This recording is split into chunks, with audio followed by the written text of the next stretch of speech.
and he didn't feel like the questions had ever been answered. And so a lot of, at first, when the committee was created, Church and everyone else in Congress thought it was going to be primarily an investigation of the Nixon administration's abuses of the CIA, which hadn't really come out much in Watergate. But it was very quickly they began to realize that the abuses by the CIA went back decades, and it wasn't just the Nixon administration.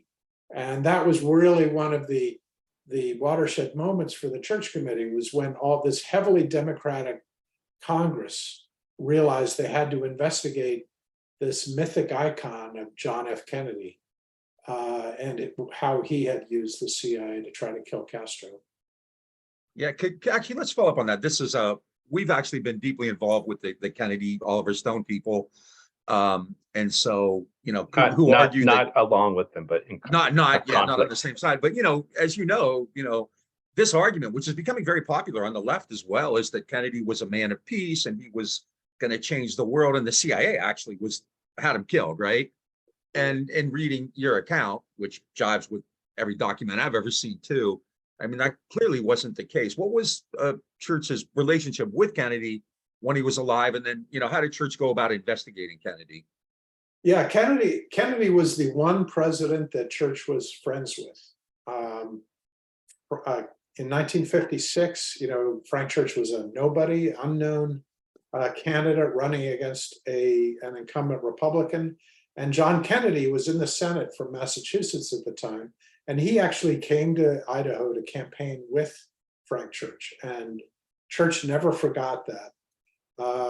And they became friends when they were in the Senate. And then in 1960, and then the major other figure in the Democratic Party at the time, of course, was Lyndon Johnson, who was the Senate Majority Leader. And Church had a very volatile relationship with Johnson. Johnson at first hated him and then loved him, but he got the full Johnson treatment of, the love-hate. But by 1960, Church decided he had to support Kennedy for president, going against his own Senate Majority Leader. And that was vindicated by Kennedy's victory.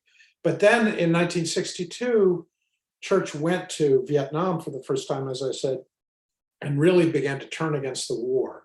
At first, and because Kennedy was still president, he was very reluctant to be very public in his opposition while Kennedy was still president.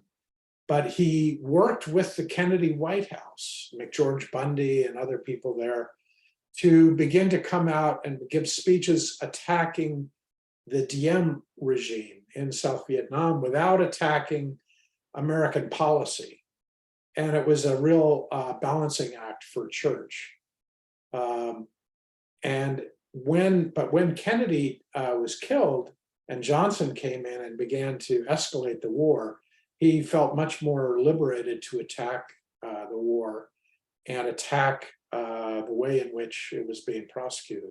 I think he was guilty in a lot of ways of what a lot of Democrats were, which was falling in love with John Kennedy.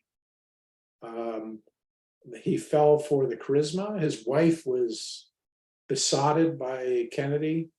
And that he saw himself really as part of Camelot. And that made it very difficult for him later during the Church Committee. And it left him open to criticism for pulling his punches on Kennedy and on the Kennedy record with the CIA. I don't think he really did at the end. He did allow a full and aggressive investigation of it, but it left him open to criticism. And I think the entire left has been that same way for generations since.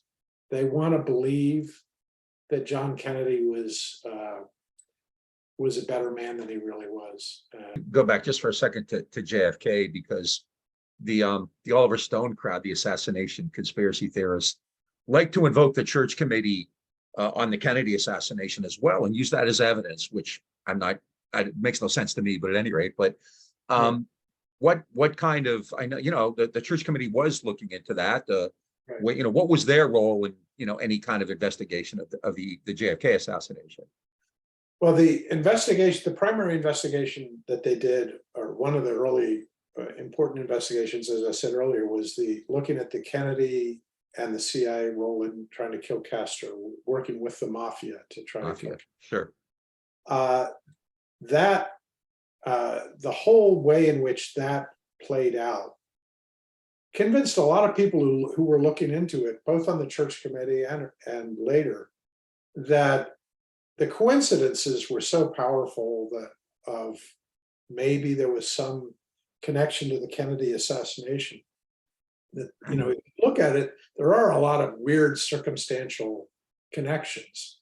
And so the church committee had a subcommittee, which was Gary Hart and Richard Schweikert, that wanted to look at the intelligence community's involvement in the investigation of the Kennedy assassination.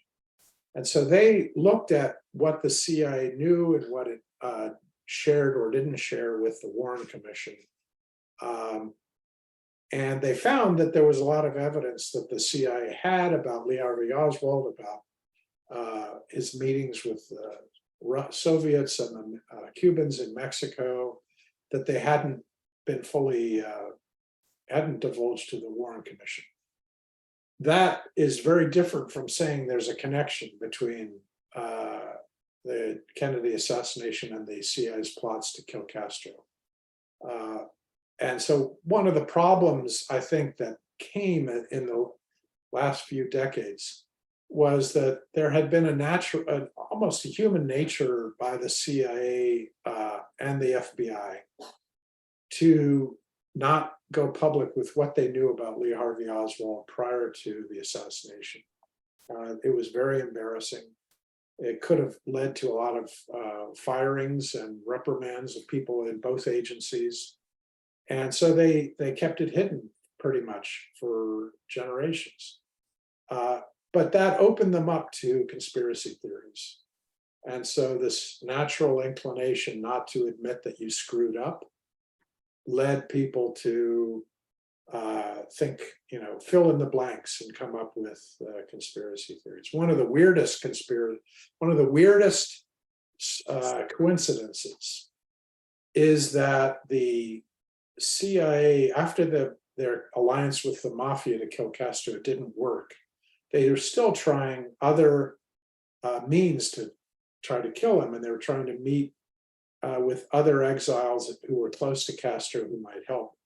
And on November 22nd, 1963, CIA officials met in Paris with a top exile of former Castro aide to plot his assassination. And they left the meeting to find out that President Kennedy had been assassinated.